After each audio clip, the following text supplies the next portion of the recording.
Hello students, welcome back. अब हम इस लेक्चर में पढ़ेंगे कि मिनिमम वैल्यू कैसे आती है, मैक्सिमम वैल्यूज़ कैसे आती है, नंबर्स कैसे काउंट किया जाता है और एवरेज कैसे निकाली जा सकती है। अब लास्ट लेक्चर में हमने ये सीखा था कि टोटल मार्क्स कैसे हो सकते हैं, यानी कि सम फंक्शन हमने सीखा था। अब आगे पढ़ेंगे मिनिमम वैल्यू। अब कोई स्टूडेंट की मिनिमम वैल्यू इसमें क्या है वो, तो हम क्या करेंगे कि यहाँ पे मिनिमम फंक्शन यूज़ करेंगे। उसके लिए यूज़ करना है मिनिमम का फर्स्ट 3 लेटर्स मिन, फिर टैब की प्रेस करनी है। उसके बाद हम सेल सिलेक्शन करेंगे, लेफ़्ट एरो प्रेस करेंगे, आपका कर्सर लेफ़्ट साइड मूव होगा। हमें 5 सब्जेक्ट में से चाहिए, तो हम यहाँ से लास्ट सब्जेक्ट से शिफ्ट करके लेफ़्ट एरो प्रेस करते जाएंगे, तो लेफ़्ट से 5 सब्जेक्ट सिलेक्ट हो जाएंगे। उसके बाद हमें एंटर प्रेस करना है। नाउ सी, यहाँ पे मिनिमम वैल्यू ये 5 सब्जेक्ट में से कितनी है, तो आप देख पाएंगे 36 ही है। अगर कोई वैल्यू मैं मैन्युअली चेंज करता हूँ और यहाँ पे 30 करता हूँ, नाउ सी ये 30 वैल्यू आ गई, यहाँ चेंज हो गई मिनिमम वैल्यू। तो फॉर्मूला ऐसे रखी जाती है। अब नेक्स्ट मैक्सिमम के लिए सेम ऐसे यूज़ किया जा सकता है, इक्वल टू मैक्सिमम के 3 लेटर्स, देन टैब की ब्रैकेट हो जाएगा। फिर यहाँ सम और मिनिमम की जैसे ही नंबर 1 2 3 है, तो हम क्या करेंगे, लेफ़्ट साइड मूव होके रेंज सिलेक्ट कर लेंगे और एंटर प्रेस कर लेंगे। Okay, like that. यहाँ पे काउंट में भी ऐसे ही लेना है।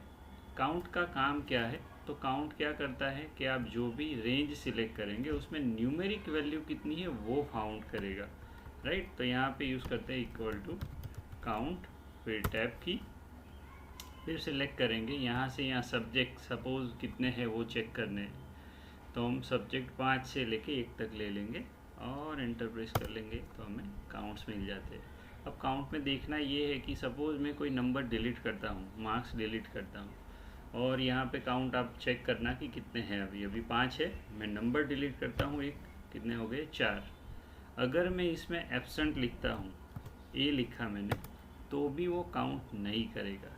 बिकॉज काम क्या है कि जो भी रेंज देते हैं उसमें वो क्या करेगा कि आपकी न्यूमेरिक वैल्यू कितनी है वही काउंट करेगा। सो अभी हम रिवर्स स्टेप करने के लिए कंट्रोल Z यूज़ करते हैं, जिससे वो प्रीवियस वैल्यू आ जाएगी। सो ये हुआ आपका काउंट फंक्शन। उसके बाद लास्ट वन एवरेज मतलब कि इसके कितने एवरेज मार्क्स है। कोई भी सेल्स आप सिलेक्ट करोगे, जितने भी सेल, उसमें से एवरेज वैल्यू क्या निकलती है वो आपको ये आउटपुट दे देगा। उसके लिए यूज़ करना है एवरेज फंक्शन। एवरेज आपको सिलेक्ट करना है लिस्ट में से, टैब की प्रेस करनी है। फिर आप देखेंगे कि यहाँ सम मिनिमम मैक्सिमम काउंट की तरह ही यहाँ नंबर्स 1 2 3 दिए गए, यानी कि मैं रेंज सिलेक्ट कर सकता हूँ। अब रेंज सिलेक्ट करने के लिए फिर से लेफ़्ट एरो प्रेस करेंगे, फिर सब्जेक्ट पे जाएंगे और सारे सब्जेक्ट सिलेक्ट कर लेंगे और फिर एंटर प्रेस करना है, तो आप देखेंगे कि एवरेज आ जाएगी। अब देखिए ये चारों के चारों पैरामीटर्स यहाँ दिख जाएंगे, मिनिमम मैक्सिमम काउंट और एवरेज। इसे भी हम सम की तरह ड्रैग कर सकते हैं। आप चाहे 1 बाय 1 करना है तो भी कर सकते हैं, और आपको लगता है कि अभी भी मुझे ज़्यादा टाइम बचाना है तो चारों के चारों पैरामीटर सिलेक्ट करने हैं, फिर यहाँ से ड्रैग करेंगे तो ये चारों के चारों पैरामीटर्स के डेटा अपने आप आ जाएंगे। Now see the magic, right. तो ये हुआ आपका मिनिमम मैक्सिमम काउंट और एवरेज फंक्शन। अब नेक्स्ट हम सीखेंगे IDF, जो नेक्स्ट लेक्चर में हम देखेंगे।